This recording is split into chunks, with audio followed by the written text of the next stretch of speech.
Bismillahirrahmanirrahim. Sesungguhnya kalau misalkan kita kondisinya sedang malas ya beribadah, ini berdasarkan pengalaman secara pribadi ya.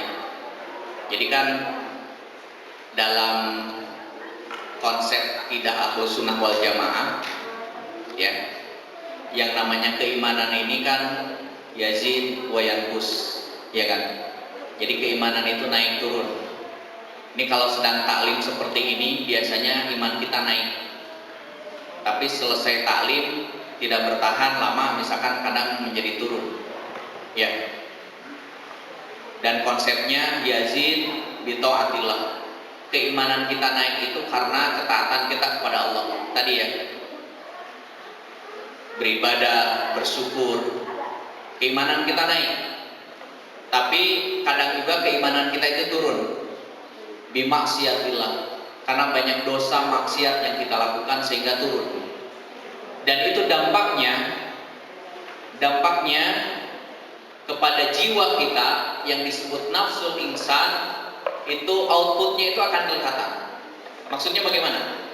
Kita kan oleh Allah Subhanahu wa taala diberikan dua bisikan. Fa'alhamaha fujuraha wa taqwaha. Iya kan? Kita itu setiap hari, setiap saat, setiap detik selalu mendapatkan dua bisikan.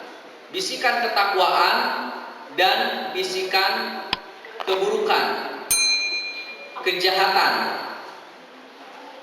Nah, output dari bisikan ketakwaan atau keimanan ini adalah outputnya tadi. Yang pertama itu adalah tazkiyah. Tazkiyah ini pensucian jiwa. Artinya kita merasa bahwa betapa banyaknya nikmat yang Allah berikan kepada kita, betapa agungnya Allah Subhanahu wa taala yang sudah menciptakan kita. Sehingga nanti outputnya kita merasa kita sabar, kita bijaksana, kita selalu semangat, kita selalu bersyukur. Itu outputnya. Ketika keimanan kita turun, outputnya apa? Outputnya adalah pesimis, cemas, gelisah, banyak pikiran, banyak melamun, segala macam. Itu yakinlah berarti keimanan kita sedang turun. Karena bisikan yang mendominasi kita saat itu bisikan kejelekan, bisikan fujur, bisikan kejahatan. Sehingga outputnya tadi, dia gelisah, dia melamun, dia banyak berkeluh kesah, dia pesimis, pokoknya sifat-sifat yang jelek, itu yang keluar. Jadi kalau misalkan baru melakukan dosa sedikit aja sudah merasa takut dan sudah seakan-akan saya sudah melakukan dosa besar, itu bagus. Berarti sensitivitas keimanannya itu masih kuat. Tapi kalau misalkan ada orang yang sudah melakukan dosa besar, jelas-jelas dia sudah melakukan dosa besar, tetapi tidak ada perasaan sedikit pun dalam hatinya saya sudah melakukan dosa besar, hati-hati. Berarti sensitivitas keimanannya sudah hilang.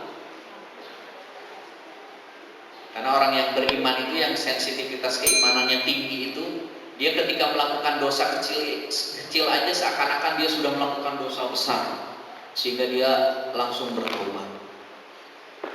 Tapi sebaliknya tadi, yang sensitivitas keimanannya itu kurang, padahal dia sudah jelas-jelas melakukan dosa besar, tapi dia merasa saya tidak melakukan dosa, saya hanya mau melakukan dosa kecil saja. Dan itu sangat bahaya. Dan itu sangat bahaya. Nah, dengan ibadah inilah setiap hari yang kita lakukan untuk menjaga sensitivitas keimanan kita.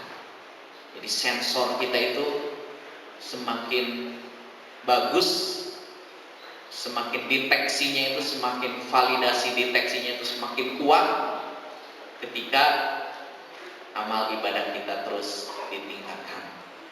Tapi sebaliknya ketika amal ibadah kita menurun, itu akan berimbas kepada sensitivitas keimanannya juga akan semakin menurun. Demikian yang bisa saya sampaikan. Kurang lebihnya mohon maaf. Assalamualaikum warahmatullahi wabarakatuh.